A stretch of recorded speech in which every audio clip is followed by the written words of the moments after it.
I got news for you. Most of the guys up in Sing Sing weren't murderers until they killed somebody. So, it's been a week, and go lay down, Tink. Go lay down. It's been a week, and here I am doing another one of these videos. I am reviewing Memento tonight. So a couple of disclaimers at first. These are entirely unedited, so when my dog comes and bugs me and I tell him to go lay down, you're going to get that in the video because I'm not editing these at all. They're completely unedited and unfiltered, so if you have kids in the room, you probably want to ask them to leave the room, unless you have this on headphones or something like that. Because if I curse, I curse. If I don't, I don't. And there will be spoilers. I'm reviewing movies. I'm talking about movies. I'm gonna say everything I know, in some cases, some things I probably don't know. I look up and things like that. So I will talk about things. You will hear lots of spoilers about Memento today. So if you have not seen it, please. This is not one of those ones that I would say, oh, you can just watch the review even if you haven't seen it. There is too much that is given away. There is too much that you have to talk about spoilers. If you have not seen it, I say go see it before you watch this video, please, because this movie is amazing and it's great without knowing what's going on. So anyway, if you want to avoid spoilers, I will put a list of movies at the bottom of this video that shows under the heading spoilers, so you know what movies I give spoilers away for, what movies I quote and or just quote, and what movies I just mention, because I talk about a lot of different movies. Including, so in the last week I have been watching a ton of movies and finally realized, oh my god, it's been a week and I need to get in here and do another one of these. I watched all 4 of the Insidious movies because I thought my friends and I were going to go see the new one because it just came out. But we're pushing that off until I think next week. And then I realized, oh my god, the Mission Impossible movie was coming out. So I watched so 4 Insidious movies, 6 Mission Impossible movies, and then I went and saw the 7th, the new Mission Impossible: Dead Reckoning Part 1 in theaters last night. So I would have made this video last night, but that's what I was doing last night. So I've watched 11 movies. Watched, not just listened to while I'm at work, because I know in a lot of the other videos I say, I listen to the stuff while I'm at work, but I actually sat and watched 11 movies since I last did a video, and I was like, oh my god, I gotta hurry up and get in here and do another video. I did say I was going to do another video that had something to do with the calendar, or the poster that I got. So Memento is on the poster, as you can see, or might not notice. I have already scratched it off there, right next to American Beauty. So anyway, let's get to Memento. It is in the book. Challenge number, if I can open the book. Challenge number 38. Set in your location or region. Do they actually say in the movie that it's set in LA? I don't remember them actually saying that, but this was filmed in and around where I live. I live in Burbank, and this was filmed partly in like Pasadena and Burbank and Glendale, all around here. And I do recognize a couple of places in this film, so I figured it works. Okay, so the movie title is Memento. Year released 2000. Aspect ratio 2.39:1. Running time 1 hour and 53 minutes. Genre mystery thriller. Before I sat and watched it again, I own this one, so I've seen it a lot of times, but before I sat and watched it again, I was like, why are they calling it a thriller? I don't really remember it being thriller-ish, but I guess there are points to it when you start realizing there are points to it where it kind of feeds into that thriller feeling a little bit. But I would not, if you're trying to recommend this movie or you're afraid to watch this movie because it says thriller on there, this is not really a typical thriller. So I would say it's definitely more of a mystery. So anyway, rated R, starring Guy Pearce, Carrie-Anne Moss, and Joe Pantoliano. I always say that wrong. I say Pantoliano. It's Pantoliano. Pantoliano. He's in a bunch of stuff, and he's great in this movie. And Stephen Tobolowsky, who I think is wonderful in this movie, and it's so easy to it's so easy to just forget that he's even in this and kind of just dismiss him, because he does such a great job in this film that it's easy to just go, oh, he's just just another guy in the film. Anyway, directed by Christopher Nolan. Produced by... Okay, before I get into that, I keep forgetting that there's this little side note here. It's easy to, like, be going down the list and telling you all these things and then forget right here. Date, challenge completed, 7/13, and my rating, 4.5 stars. Okay, so, directed by Christopher Nolan. This is, not everything that Nolan does is, like, mind-blowing. The Batman films, while they were gorgeously done, at least the first two, gorgeously done, and they're mind-blowing in that aspect, I think he's gotten a reputation for doing things like Interstellar and Inception and Tenet that are really, like, mind-blowing. And this is one of the very first ones that they did, Christopher and Jonathan Nolan brothers did, that was literally mind-blowing. Like, holy shit, like, great. It is and it isn't. I would not shy away from this film because it's one of the mind-blowing ones that's easy to follow. Very easy to follow. And I have friends that just can't follow Inception, and a lot of people cannot follow Tenet. And to a degree, it took me a while to get through, to understand and get through Interstellar. I watched it once when it first came out, wasn't sure I entirely got it, left it alone for a long time, came back to it, and loved it. And it's basically, Contact again. A lot of the same similar themes and things like that. Anyway, I don't want to talk about that. But what I am saying is that this film, Christopher Nolan, it's one of the first mind-blowing films that he does, but it's easy to follow. So don't shy away if you think Christopher Nolan, I can't understand his films. No. Don't shy away from this one. Produced by Jennifer and Susan Todd. Written by, I already said, Christopher and Jonathan Nolan, the brothers. Music by David Julian. Okay, so I made a note in my notes to look this up. Like, David Julian, what else did he do? Because I was making dinner before I started this movie, and I had it on the menu for the longest time, and the music was just playing the menu, and I was like, the music is really good. Like, maybe I never noticed it. It's not like it's not like Jurassic Park where you think of the music or something like that, but I was just listening to the menu going, wow, that music is really good. Who did this music? So, music. Where? It should be easier to find. Okay, David Julian. What else has he done? Composer. I haven't seen any of this.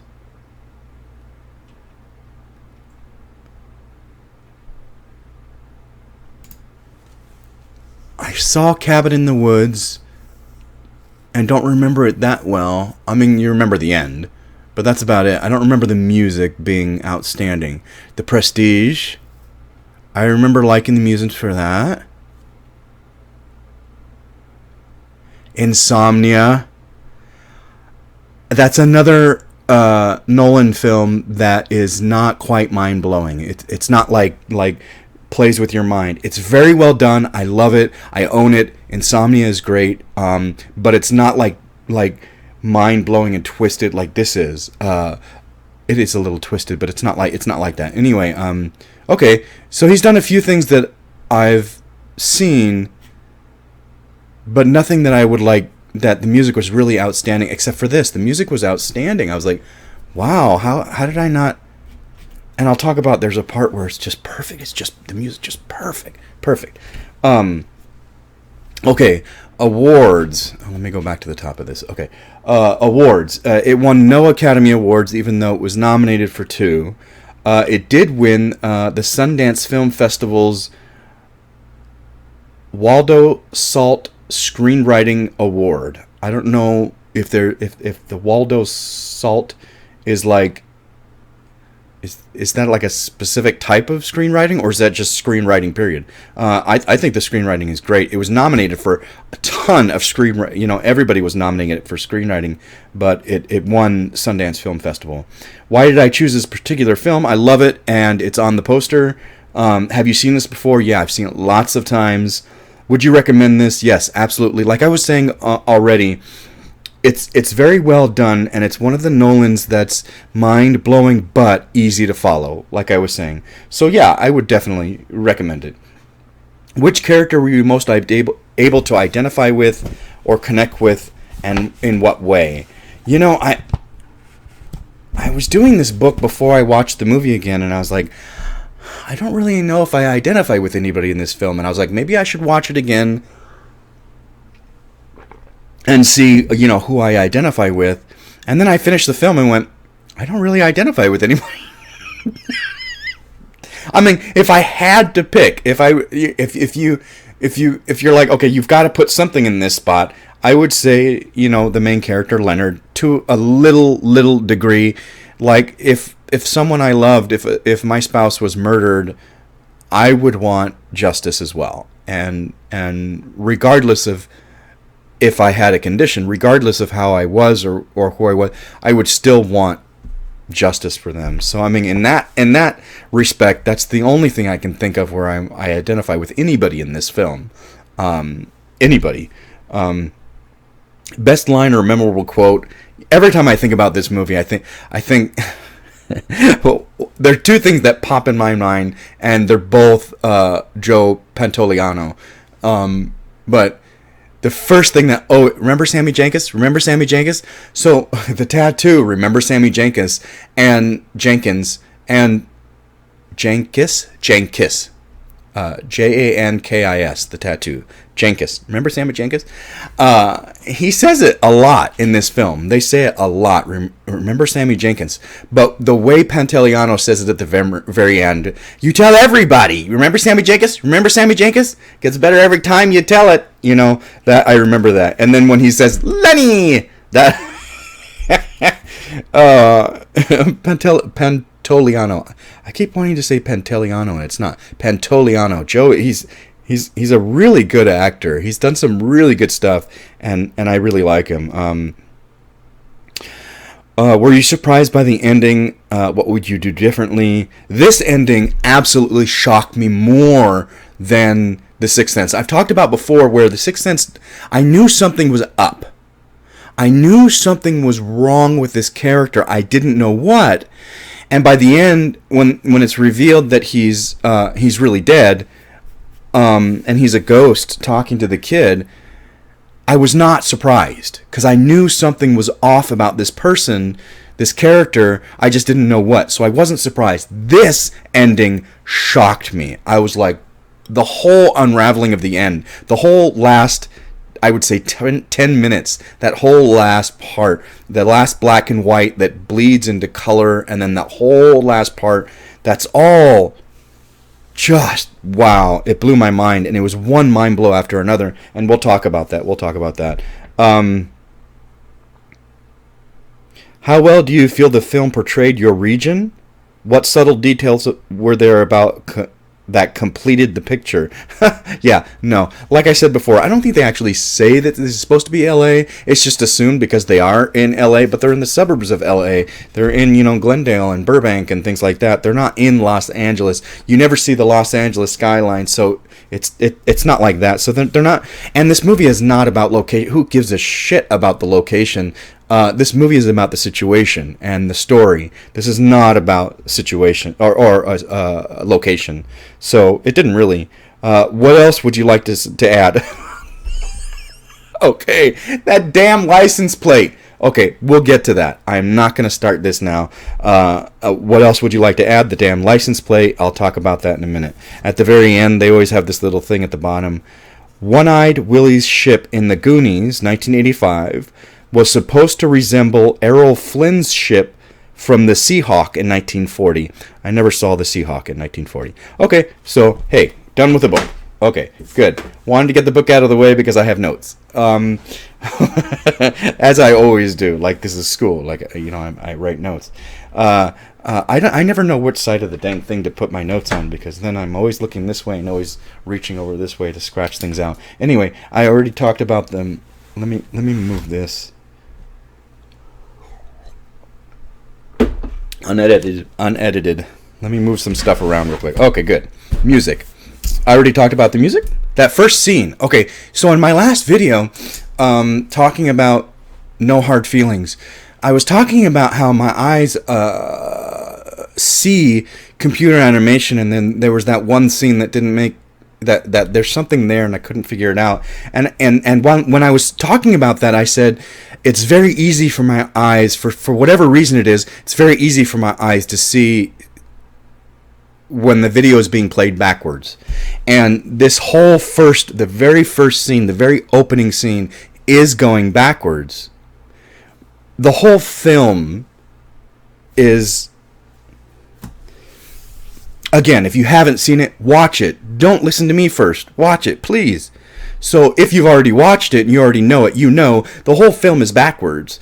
They are literally taking scene by scene by scene. Because of Leonard's condition, it doesn't matter how we show you the film, but he does want to show you certain things at a certain time. So he takes the films in blocks. Are they necessarily his memory? The first couple of times I watched it, I was like, are they making the blocks every time he has a memory, his memory reboots? No, because there are moments where in the block, his memory is rebooting at that time, is resetting, rebooting. It's not rebooting. It's basically resetting. His memory is basically resetting. And I thought, like I said originally, I thought they chopped it up that way, but they didn't.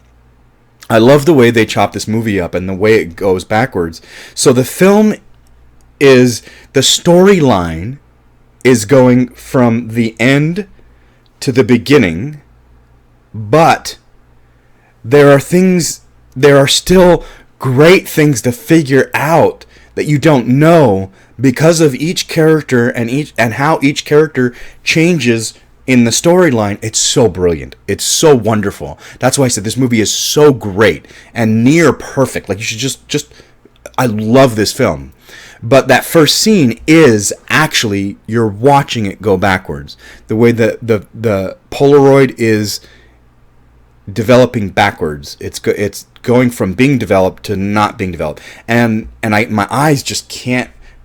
It knows something's wrong about the movement. It knows something's wrong about the movie. He puts the photo back in, and he puts the camera, and then he closes his jacket. There's just something about the way it works that it just looks backwards. It's being filmed backwards. Such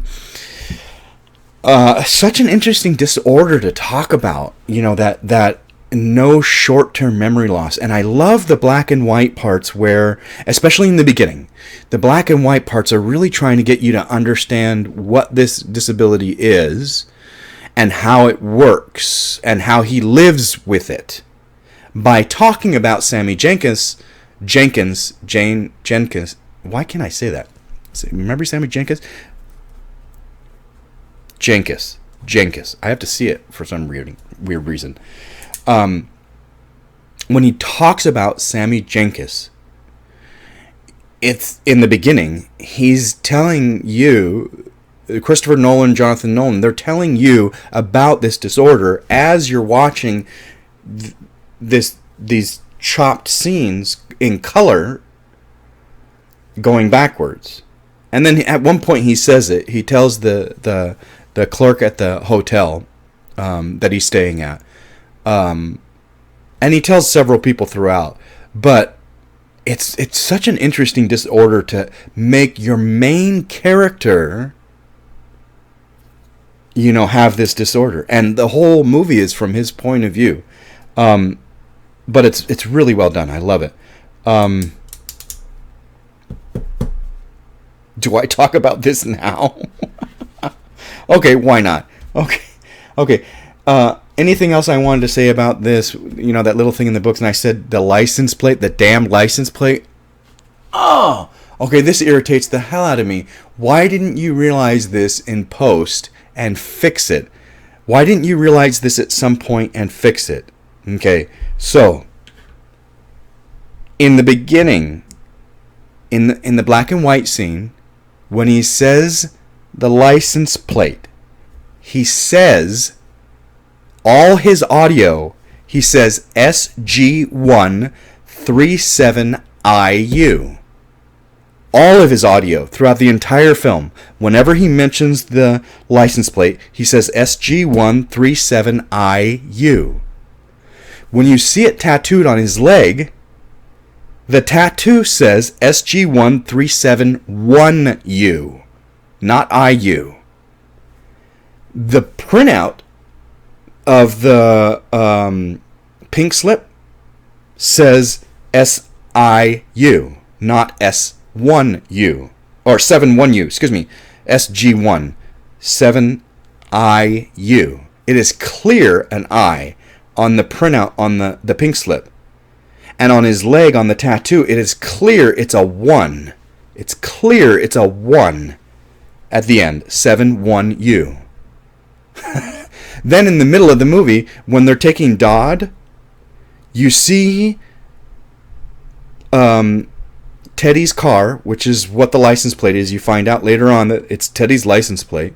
You see the car back up. Teddy's in the car, the blue Chevy, the old blue Chevy. He backs up. The license plate is SG1371U. It is 1 at that point. At the very end of the film, when they show his car again, it is SG137IU. So they used two different blue Chevys, and the license plate was different. And it's irritating because it's just irritating. Why couldn't you get that right? Why couldn't you? I don't know. It's just that's such a simple thing to get right. How did you get it wrong? There are two different cars. The license plate are so damn similar, except for that one I and that one, the one, which is an I, and I is a 1, and on his tattoo it says 1. Always on the tattoo it says 1, and then always on the pink slip it says I. And when he writes it ambiguous. Okay? Because those could be 1s and those could be I's. When he writes it as his note, he writes it very ambiguous. And I wonder if they did that on purpose. But all his audio says I instead of 1. It's just, okay, well, you know, you can pick apart a movie and find all the problems and blah, blah, blah. That doesn't mean you didn't like it. But that little one, that always, every time I watch this movie, that always irritates me. That damn license plate. No matter how many times I see this, it's always one of those irritating, you know, things. Why couldn't you get the license plate right? And how did you have two cars, the same thing, and two different license plates that were that close? I don't understand. Okay, anyway.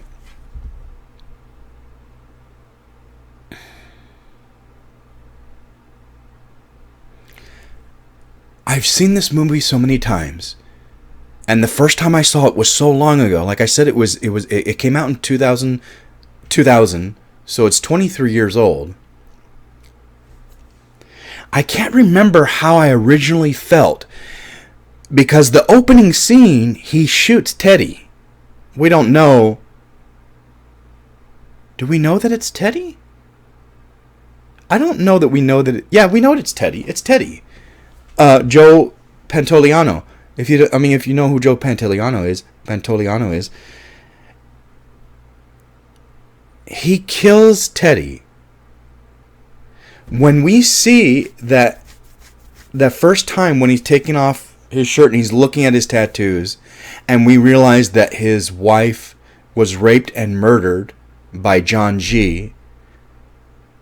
And since we're going backwards, we already know that he killed John G. But we don't know who Teddy really is. At that point, we assume he's John G. I don't remember. How did I feel when I first watched this? Was I glad that he got John G? Did I feel like Teddy was John? I'm assuming I felt like Teddy was John G. Like, that's him. He got him. Okay, so what's the rest of the story supposed to be about? We already know he's got him. It's such a great misdirection, and I wish I could remember that original feeling of did I fall for it? Was I happy for him that he killed, his wife's murderer?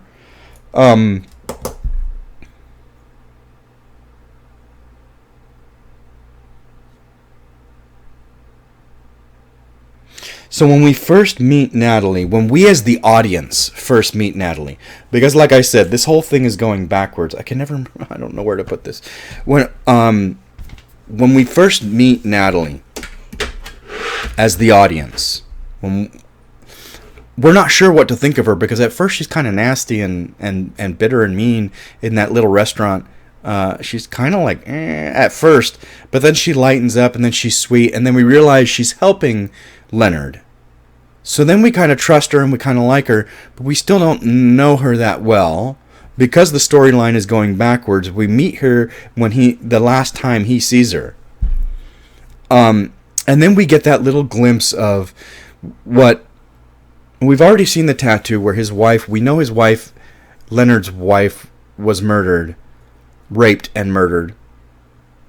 But at that first time we as the audience meet Natalie in the restaurant, it's nice to finally get that real connection between Leonard and the wife. He finally, she says, what does she say? She says, don't just recite the words, remember. And he takes that moment and he really and you first see those flashes of her, and she becomes real to us now as the audience. It's such a great little scene, and this the whole beginning of the movie is so much like constant misdirection. It's so well done. It's so great because we get that beautiful glimpse of Leonard and his love for his wife, and he believes that she deserves vengeance, and we think that Natalie is very nice and sweet and wants to help. And I like that first scene. Through nothing but situation, but just her demeanor, we first we're not sure what to think of her, and then all of a sudden we trust her because she's helping him. And then he walks away. She gives him an envelope, said, "You asked me to run this license plate. My friend at the DMV ran it. You have the tattoo." She gives him this envelope. She also gives him his key back and says, "This is the key to your hotel room. You left it at my place." Okay, Leonard has been living with this. We don't know how long Leonard has been living with this condition, but we know it's long enough for him to work out a system, because we're watching the black and white cut scenes, so we know he's been living with this long enough to work out a system that works for him with the things in the right pockets, in the correct pockets, not right, in the correct pockets, and he makes notes, trust your handwriting, pictures of people, situations and things, so we know he's worked this out. Why does he leave while she's leaving? So she gets up with him and they leave. He goes to the bathroom without that envelope, without the key to his apartment. He leaves it on the table in the restaurant. Why? The chances of you remembering what table you were at when you get back from the bathroom are 10%, if that. It's so little. Why would you leave that? Another one of those things that, like I talk about in some of my other movies that don't ring true. That definitely did not ring true. That's the other thing. If he knows how to work with this situation, if he knows how to work with this condition, and he's been working on it for a long time. He talks about Sammy Jenkins didn't know how to figure out how to make his life kind of work with this condition, but he has. Why would he leave that? Important information. His key to his hotel, it brings false. The other thing that I'm not quite sure, and it never gets brought up, is when he takes a picture and writes a note, And we see on Natalie's, every single time we see Natalie's picture, he flips it over and there's a note that's scribbled out. Why doesn't he ever wonder what that note was? He just knows it was scribbled out. Why doesn't he ever wonder, did I scribble that out? Did somebody else scribble that out? There's no way to scribble out like a handwriting. You find out later on, Teddy makes him write that note, and he writes it in cursive, which he doesn't write in cursive. Like he says, trust your handwriting. But when you scratch something out, there's no way to trust handwriting. You're just scratching it out. So why doesn't he ever wonder, who scratched this out? Did I scratch this out? If I scratched this out, why did I scratch this out? Why don't I just take a new picture? Why wouldn't he? If he really was conditioned and he really was organized, he would take a new picture instead of scratching something out or continuing to leave it scratched out. At least in my opinion. Another thing that's like, why doesn't he ever wonder that? If he's so well trained or so well. Anyway.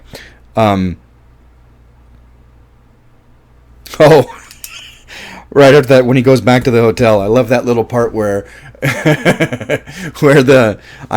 this guy, I don't know his name, but he does a lot of great stuff. Mark Boone Jr. Of course, I mean, everybody knows him now because of that Sons of Anarchy, but I never watched the Sons of Anarchy.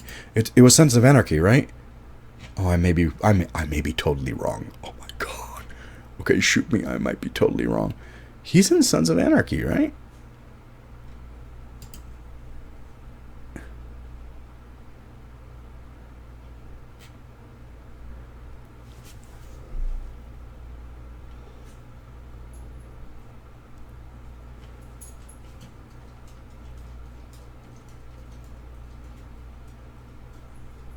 Yeah, that's what I thought. Yeah, he's in Sons of Anarchy. Anyway, he's been in a bunch of stuff. I like him a lot. Mark Boone Jr. Anyway, he plays Bert, the guy at the hotel, and I love that little part when right after that meeting I was just talking about in the restaurant. I love when he goes back to the hotel and finds out that Bert has checked him into 2 different hotel rooms because of his condition. I love it. You don't have to be that honest, Bert. I think that I find it lightens up the mood. You know, here's this guy with this condition. We already know from the opening scene that he shot and killed Teddy. We already know that. We're assuming it's because he's John G. At this point, that's what we think. But it lightens up the movie a bit. You know, that little scene. And it does a good job without being without being Eddie Murphy or Jim Carrey comedy. It's just it lightens up the mood. I like it.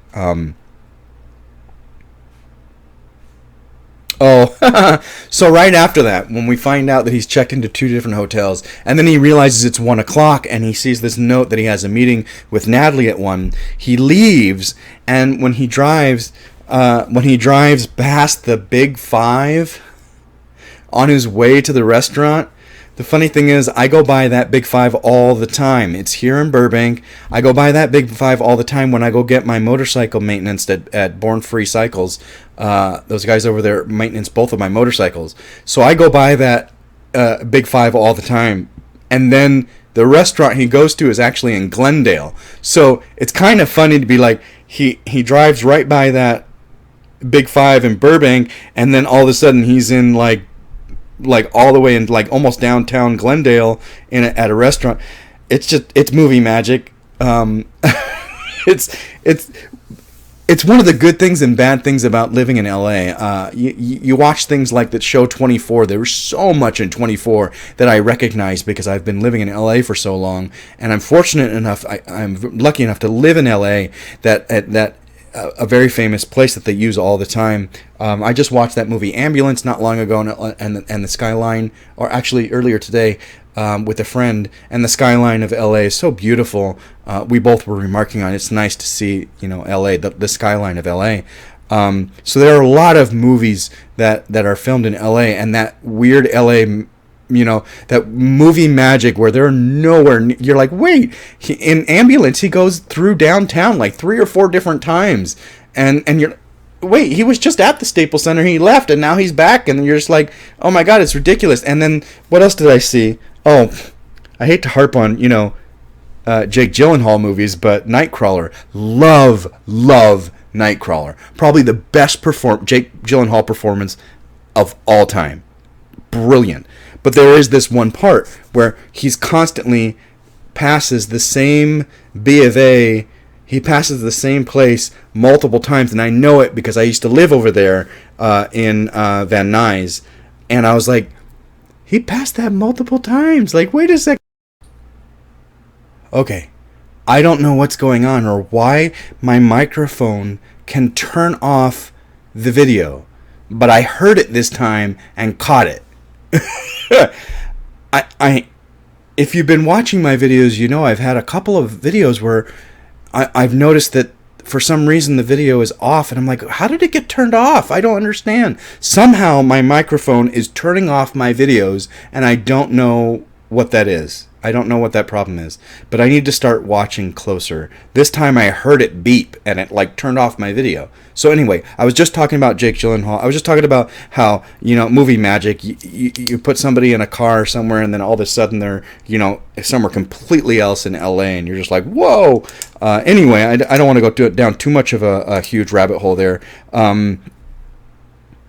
I already said, Stephen Tobolowsky is so wonderful in this movie, and it's easy to not give him credit for being, just brilliant in this and that role. How do you play this kind of a role? And he does such a great job, very seamless. Like I've said in other videos, the mark of a good actor is to believe him, and I believe Stephen Tobolowsky. I believe him. He has this condition. And he does such a great job at just being just a normal guy, a normal, anyway, he's great. Oh, yeah. So earlier I was talking about the music. I love the music. The music is done really well. And there's this one scene after he meets her in the restaurant. Like I said, he drives to the restaurant. After he meets that, they have the cut scene, the black and white with Stephen Tobolowsky as Jenkins, Sammy Jenkins. And then right after that, you have this really tender moment with Natalie, and Leonard go to bed. I don't think they have sex. They never show it. He has his clearly has his pants on like right after it. Anyway, I don't think they have sex, but they go to bed. And that brilliant, like the music is so perfect. Like she tells him before they go to bed, she tells him she lost somebody, Jimmy. He went to go meet somebody and he never came back. And he's feeling sorry for her. She wants to help him because he talks about his wife losing his wife.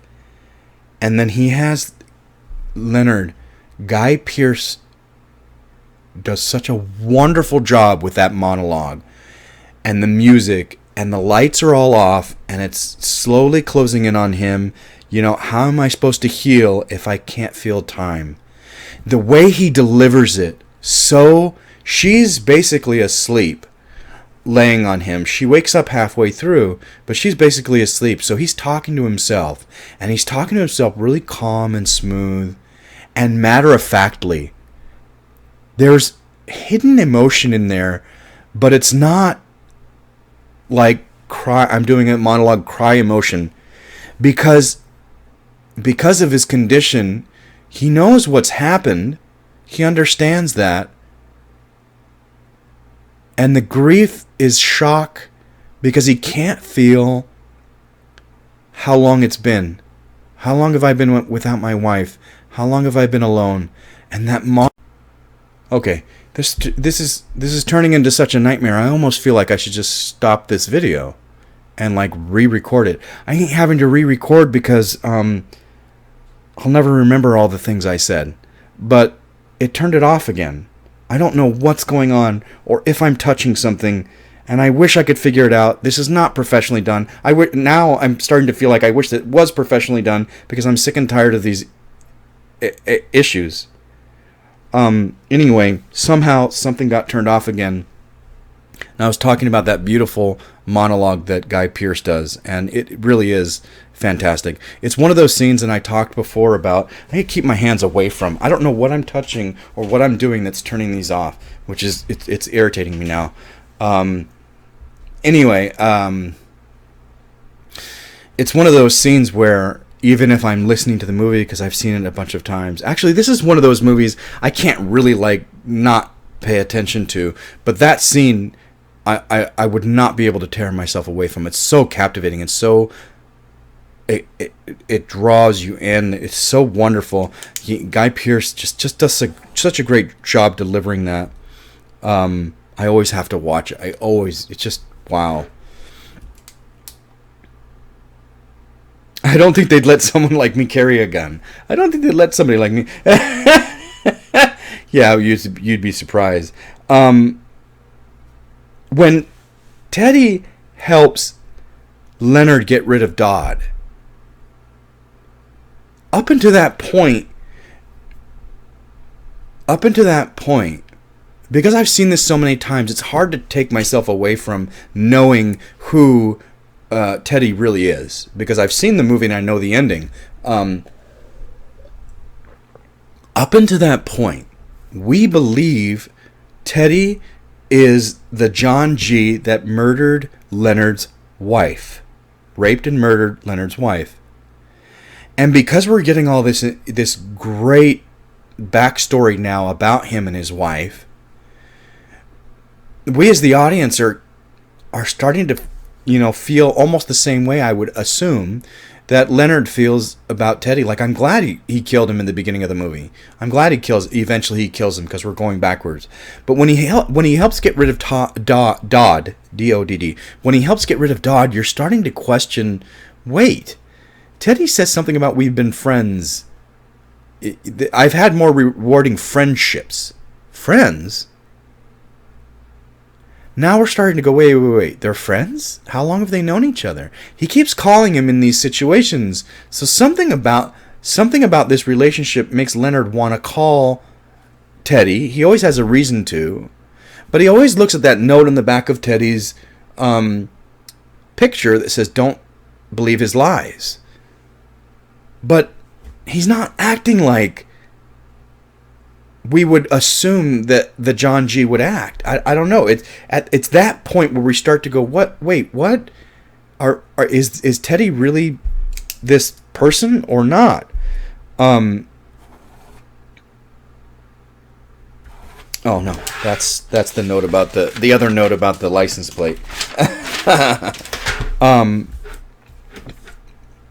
When Leonard is being chased, I noticed a lot of little problems this time, and I hate tearing people's movies apart, but sometimes it's like, oh, you find this little thing, just because I find these little problems doesn't mean I don't love this movie. This movie is great. This movie is fantastic. But anyway, when Dodd is chasing Leonard, at first Leonard's like, am I chasing him or is he chasing me? Oh, he's chasing me. And then right before that, we cut to the part where they drive up and then run away.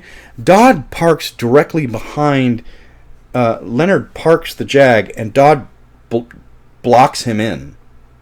But then later on, he's able to leave no problem with nobody moved. Like, Dodd's car just disappears somehow.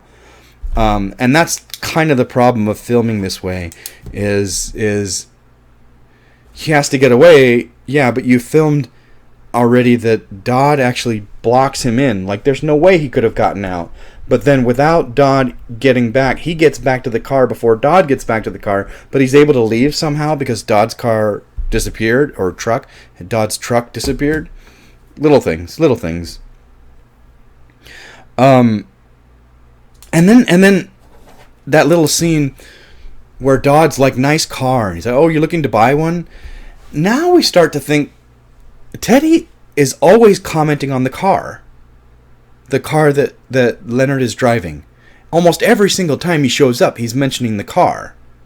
Now the other guy is mentioning the car. Now you're, as the audience, going, why is this so important? Jaguars are in all kinds of movies. Jaguars are a ton of different movies, and it's a dirty, dirty, dusty Jaguar. It's not nice and pretty and gorgeous. It's like a dirty, dusty, like icky Jaguar with the window broken and blah blah blah. And why is everybody mentioning this car? It's already become important, and we don't know why. I don't understand why Teddy constantly mentions it, and now this new character that we just meet is mentioning it. Like, I don't understand what's going on. What's up with the car? Oh, the situation with the escort. I don't know what to call him. I don't. I in a video before I said I hate saying hooker because it's just get rid of that. It's horrible. It's derogatory and that's not right. And so I said, what did I say before? I said prostitute before. But then I heard on a movie, I say, oh, we're not supposed to say prostitute. We're supposed to say sex worker. And then in No Hard Feelings, they call her a sex worker. And then I'm like, in this movie, he's looking up escorts. And I'm like, well, what do you call them? I don't know what they prefer to be called. I got nothing against it. Earn a living. If that's what you want to do, that's what you want to do. I'm fine with it. I got no problem with that. Anyway, when he's looking up the escort, that whole situation with the escort where Leonard asks her to put his wife's stuff around so that he can fool himself into thinking that she's still there, if only for a little bit. We start to realize how sad that situation with the escort is sad. It's very sad and touching. And we realize that Leonard is torturing himself. It's the monologue that I mentioned before, where he doesn't understand time. He can't feel time because he can't make new memories. So he doesn't know how long it's been since she's been gone, but he knows that he's been torturing himself like this. And then he thinks to himself, how much of her stuff have I tried to get rid of? How much of her stuff have I burned before? And we assume that this is the last couple of things, but it's just so sad to see him so hurting, missing her so much, not being able to heal, not being able to get over it. And we as the audience are like, assume that Joe Pantoliano, we assume that Teddy is John G, and so we assume he's got him. And so we, for the audience, are like kind of happy for him, but it's sad to see that piece.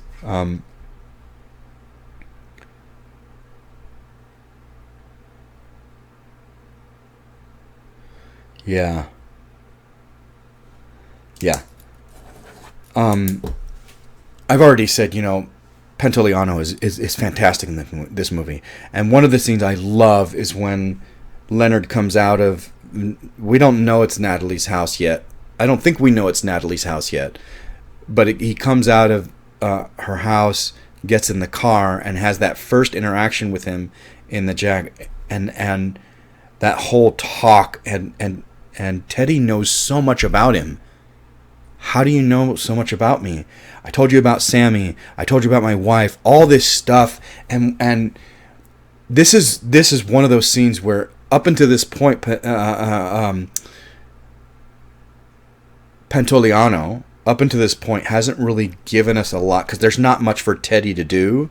He's in a couple of scenes and he does a couple of things, but this is the first point where he really he has a lot to do in this scene, and I love it. And we're starting to, because of the scene earlier with Dodd, where he helped with Dodd, we are now starting to think, we're now starting to second guess ourselves as the audience.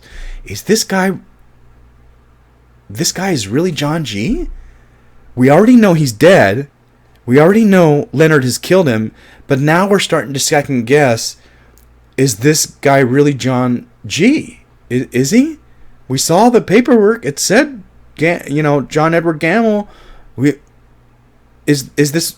But we're second guessing because of how much he really is friends with Leonard. He really does know Leonard. He knows about, all of this. And so I love that scene because we're now, as the audience is starting to go, what in the world? And then literally right after that, it's great. It's mind blowing because at the same time, we're starting to feel that shift in is Teddy really the bad guy? It doesn't make sense that he is because of how much he knows and how much he's friends with Leonard. At the same time we're having that shift, we also get those back-to-back scenes with Natalie. Again, if you haven't watched this movie, don't watch this video. Watch the movie. So the back-to-back scenes where she comes in and she says, Dodd has just beaten her, please help me. And then literally right before that, because of Leonard's condition, she can do whatever the fuck she wants. She hates Leonard. Leonard's a piece of shit. Your wife's a whore. You know, and Leonard's the one that beats her, not Dodd. But we as the audience know this, and Leonard doesn't, and it's mind-blowing. Like, holy shit. And those scenes are brilliant, back to back, just brilliant. So at the same time, we're having this shift because we have up until this point always believed that she was there to help him, that she likes him, that she's helping him because her boyfriend was killed, and so we believed her that she's trying to. But now we realize she's just a piece of shit. She's just using him, and and now everything we knew as an audience, here we are, probably halfway through the movie, and everything that we knew as the audience has been turned on its head. Teddy doesn't seem like he's really the bad guy, and Natalie does not seem like she's the good girl. And now we're like second guessing everything. But since it's all from Leonard's point of view, who can't make new memories, all he's living on is these notes. A note from Natalie that he scratched out and then redid later, a note on the back of Teddy's picture that says "Don't believe his lies," and his notes are driving everything he does. His decision making is based on his notes. And what if you get your notes wrong? I mean, that's the whole point. Natalie's house. So again, I noticed that Natalie's house is on Magnolia in Burbank, up by the studio, up by AMC Studio. I ride by it all the time when I go up to play disc golf up at DeBell. Anyway, you know, I noticed a lot of different places when I was really paying attention this time, going, oh yeah, that is that place, isn't that? And that's over there, and that's over there, and that's in Glendale, and that's, you know, I was noticing a lot of little places because it was, you know, the challenge set in your region or whatever, set in your location or region. Because of that challenge, I was really paying attention this time to all the little things. So at that point, when we get that shift in both of them, the whole tone of the movie starts to change. Now we get that, like I was talking about in the beginning, we start to feel that little bit of thriller where in the black and white scenes now, that person that he was talking to on the phone, and he reveals the tattoo on his arm that says, "Don't answer the phone." And then he freaks out, and then he starts realizing that the person he's talking to on the phone is this cop. But who is this cop?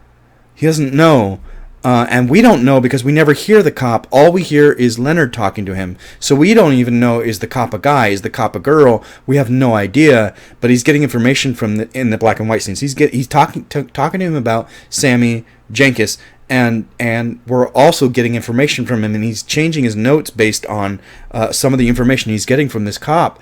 But now the calls from the cop all of a sudden are sinister and like he's scared. And now that we've had the shift in who Teddy is and who Natalie is, now we get the shift in the black and white scenes where he's scared of this cop as well. So the whole tone of the movie shifts, and now it's no longer dramatic and sympathetic and mystery. It is now, I get where they have that little bit of a thriller feeling to the film. I really like that shift. It just changes the whole mood. Oh,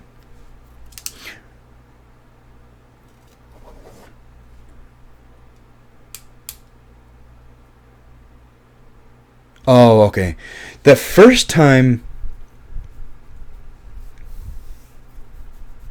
we finally go, because the storyline is going backwards, we finally get to the first time, the point where Leonard first meets Natalie in the bar, not right outside the bar. I don't consider that meeting because he doesn't know who she is, and he doesn't know who she is. She doesn't know who he is when they first meet right outside the bar. That's not what I'm talking about. I'm talking about when they first meet inside the bar.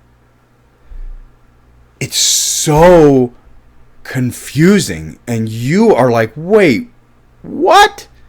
Because now she's talking about a cop. She's talking about her boyfriend, who went to go make a deal, who's Jimmy G. He's a John G. Wait a second. And then she's just not a nice person. This is the first time she meets this guy with this disability, and she does the thing with the beer where everybody's spitting in the beer and then she gives it to him because he doesn't remember. She's not a nice person. I mean, how many people would do that? So we know right off the bat that she's not we know from that scene she's not a nice person. But we've lived with her the entire movie because the movie is going backwards. And we go, this is really not a nice person. So that whole scene is so confusing. Now that the whole shift of the movie and then that scene right after, you're just like, what is going on? Poor Leonard. Like, what is going on? And he's oblivious. He has his notes. He's oblivious. He doesn't get it. So she's talking about this cop. Who's this cop? We don't know who this cop is. Who's the cop on the phone? Is it the same cop? It probably is. Then we hear about Teddy. So we're like, okay, what does Teddy have to do with this? Then we hear about the boyfriend, and it's a John G. Jimmy Grants. And you're like, wait, what? And this woman is not a nice woman. And you're just like, everything is just like, whoa, at that point.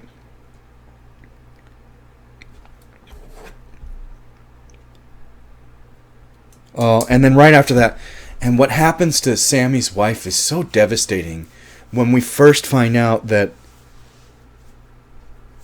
he's talking about how Leonard's the insurance adjuster, and I never said he was faking it, and you have to be kind of cold and cut off to be in that position because you're working for a company, and I never said that Sammy was faking it.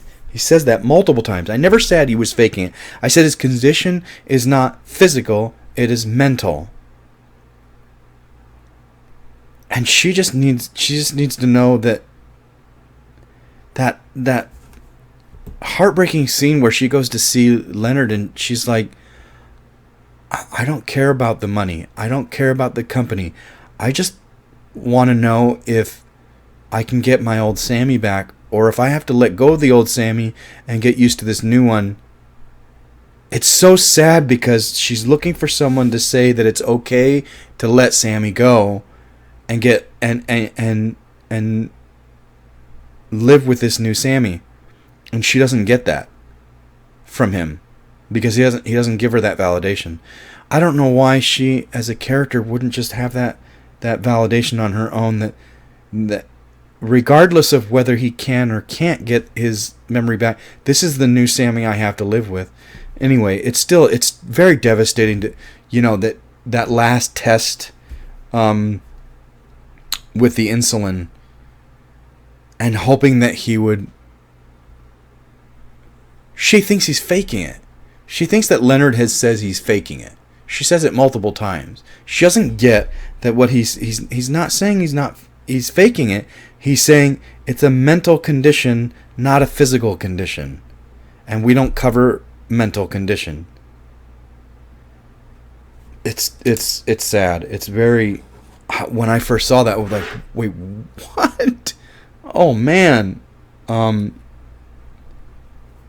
It's heartbreaking.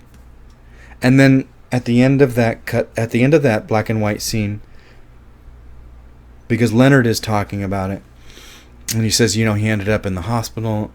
Anyway, you have that scene where Tobolowsky is Jenkins in the hospital after his wife passed. And you get that real quick. The doctor walks by, or the nurse, or whoever it is, walks by, and it's Guy Pearce as Sammy. And then it cuts away. It's real quick. And it's hard to like, are they trying to say that that's Leonard? Leonard is Sammy? Or are they trying to say that Leonard feels so guilty that he and now that he has this condition too, he feels bad for Sammy and what he put Sammy and his wife through. It's hard to know how to feel at that moment. Like, what do they mean by that? What did Nolan mean by that? By putting Guy Pearce in Sammy's place? And then we as the audience are starting to think, well, this is a really rare condition when we got two people in the same movie with the same condition. Is this real? Is this not? So that's when we start to wonder about Leonard. That's another note about that. The damn license plate. I was watching it throughout the whole thing.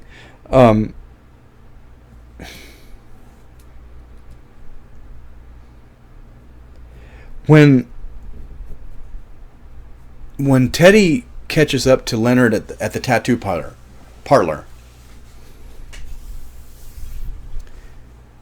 this is right after their argument, which is like the culmination of the whole film, the climax of the whole film, the big argument they have. This is literally right after that. He finds the car outside the tattoo shop, goes in and talks to him. Okay?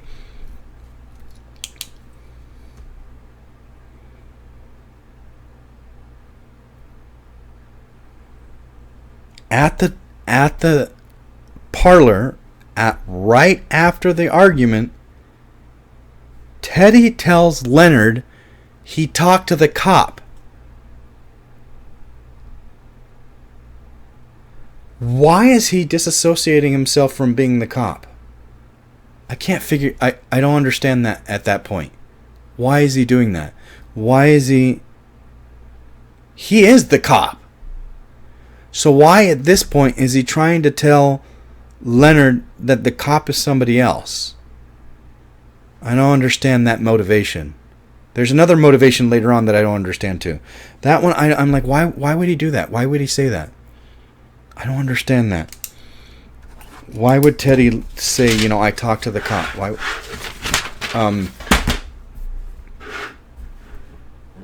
Again with that note. That note is just driving all his decisions on the back of Teddy's picture. Don't believe his lies. That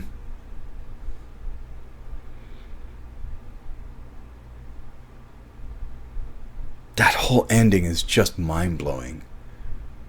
When we get to the end, like I said, that last 10 minutes of the movie is just one bomb after another, and you're like, whoa! Officer Gamble. So we find out that Teddy is the cop. Because up until that point as the audience, I know I'm complaining about, Teddy saying, why would he say he's the cop? But up until that point, at the end, up until that point as the audience, we think the cop is a completely other person. But we find out now that it's actually him.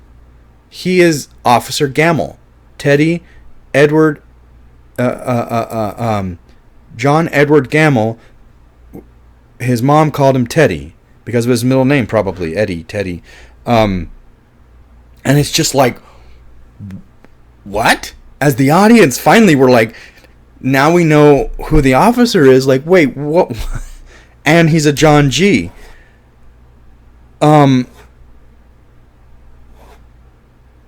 the Jaguar is Jimmy's Jaguar. And the clothes are Jimmy's clothes. That's the other thing that I couldn't figure out motivation-wise. Literally right after before he kills Jimmy.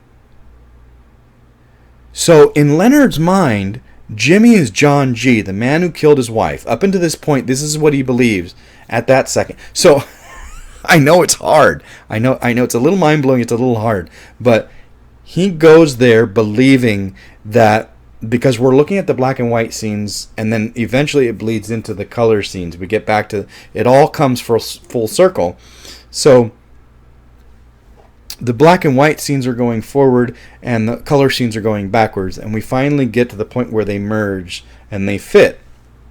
So he believes, because the black and white scenes are going forward, we finally find out that the cop on the phone gets him to believe that Jimmy Grant is John G. So he goes there believing that Jimmy is John G. to kill Jimmy. Why does he put his clothes on? Before he even kills him, he's telling him to strip. And then when he knocks him out and kills him, he puts his clothes on. I don't understand the motivation at that particular second, at that particular moment, before Teddy reveals everything at the end. He's already putting on Jimmy's clothes. I don't understand that motivation. Why? Why are you putting on this man's clothes? He's the one that killed your wife. Or so you think. And then when you find out, when everything does get revealed, when Teddy finally breaks down and tells him everything, that he is Sammy. Actually, yes and no. He's the situational Sammy, not the actual Sammy Jenkins. Which I don't understand. Again, why does he have the tattoo? What importance is Sammy Jenkins? Just because they had the same condition? Because the whole storyline, Tobolowsky, the whole Sammy Jenkins storyline is actually him and his wife, Leonard and his wife. So that whole storyline is actually him. So then what importance is Sammy Jenkins? Is it just to throw us off as the audience? Well, then why does he have the tattoo? So little things like this that didn't quite line up. Okay, wait a second. Why is Sammy so important when he is Sammy? Has he forgotten? Well, of course he's forgotten that he's Sammy. Because he's remembering all this stuff of him and his wife, and he's associating it with Sammy Jenkins instead of himself. But then what importance is Sammy at all? But it's mind-blowing when you find that out, that all of that is him. That's Leonard. That's Leonard's life. And we've thought it was Sammy all this time. It's not. And we find out that he's already killed John G. years ago. Teddy tells him, you killed him years ago. And I thought you would remember, but you didn't. And he took the picture of him when he had just done it, pointing to the empty space in his heart. And it's like one mind blow after another. You're like, wait, he's already killed him? And none of these people is it? Not Teddy, who we thought he was in the beginning, and not Jimmy, who we thought it was for a little bit here at the end. It's neither one of them. He killed him years ago. And then he tells him there are plenty of John G's for us to kill. So we realize that not only was Natalie using him, because of that shift in the middle of the movie, we find out Natalie has been using him, but Teddy has been using him for years. Has been taking advantage of his disability and using him for years. So again, Teddy's the bad guy again. I mean, he's a different type of bad guy. He's not the one that raped and murdered his wife, but he's a bad guy. I mean, it's just like, and Teddy's a John G. We already knew that. When all this is revealed, and Leonard goes outside and is like, okay, you want another mystery to solve? Leonard knows his condition, and he does this on purpose. He writes on the back of Teddy's picture, because he's already gotten Teddy's picture, he's already put his phone number on there. On the back of Teddy's picture, he puts what he keeps looking at throughout the entire film. Don't believe his lies.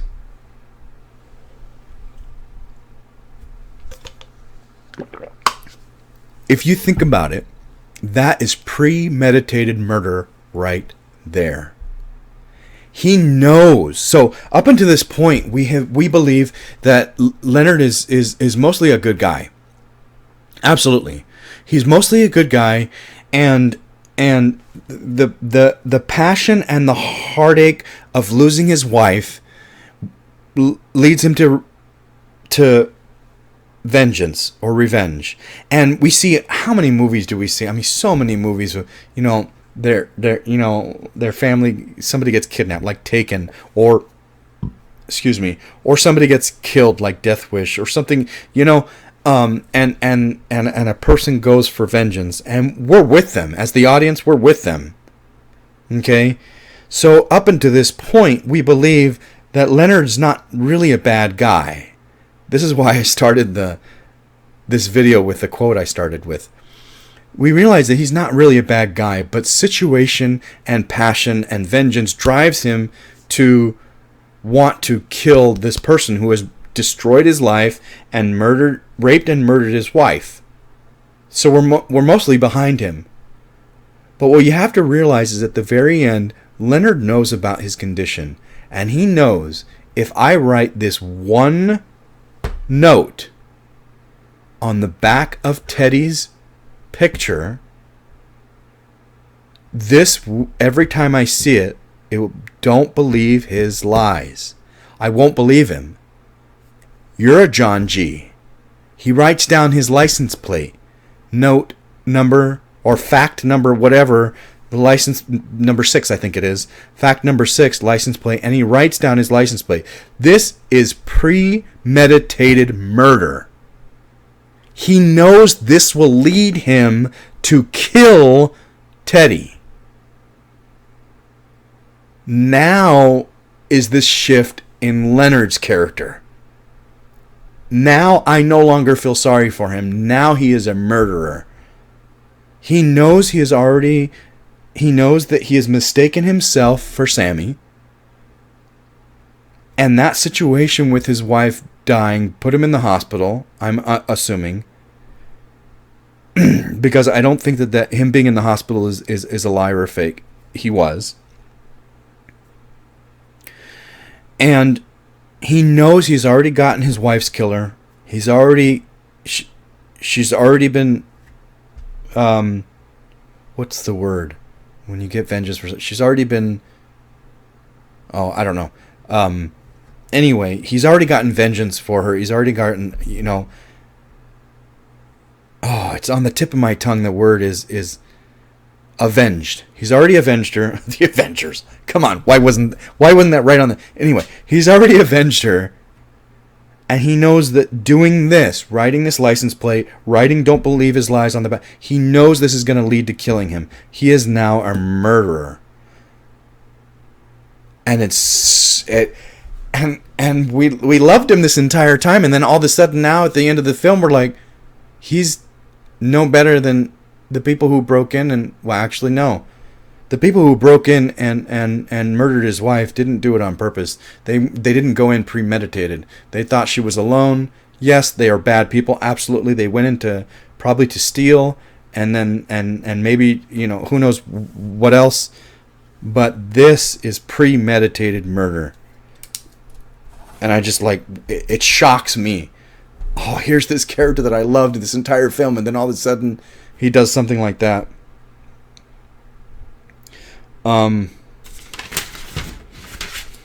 This last note is ridiculous. So this last note I had, when he drives away from that scene, after he leaves Teddy and Teddy's looking for his keys on the ground. When he drives away from that scene, he drives by a Winchell's Donuts. And I'm like, I drive by that all the time when I take my dog to the groomer. So another, I recognized a lot of places in this film. Anyway, okay, so Memento, fantastic, wonderful. I definitely recommend it. Had a lot of problems with this video. Sorry, it's going to be choppy. I got to figure out whatever is going on with this microphone that is turning off the video, and maybe I'm accidentally touching something that's turning the video off. I don't know, but it's happened twice in this one video, and it's happened in multiple other videos. Hopefully I can get a handle on that, and future videos aren't chopped like this one is. I apologize, and hopefully in the future it will be better. Okay, see you next time. Thank you very much. Hopefully I'll get another one sooner than a week, because I have far less movies to watch between now and then. Like I said last time, I watched 11 movies in between these two. Okay, see you next time. Thanks a lot. Oh, you know what? If you have something for me to review, or you you have a suggestion, somebody else gave me a request to review a film that I'm going to review. I have it on my list. Snatch. I don't know if any of you have seen it. Fantastic film. I love it. It's hilarious. I will be reviewing that at some point. If you have something you want to request, just put it in the comments. Let me know. I would love to take requests unless it's something I really don't like. And like I said before, I hate doing reviews of movies I don't like. It's just not fun for me. Anyway, see you next time.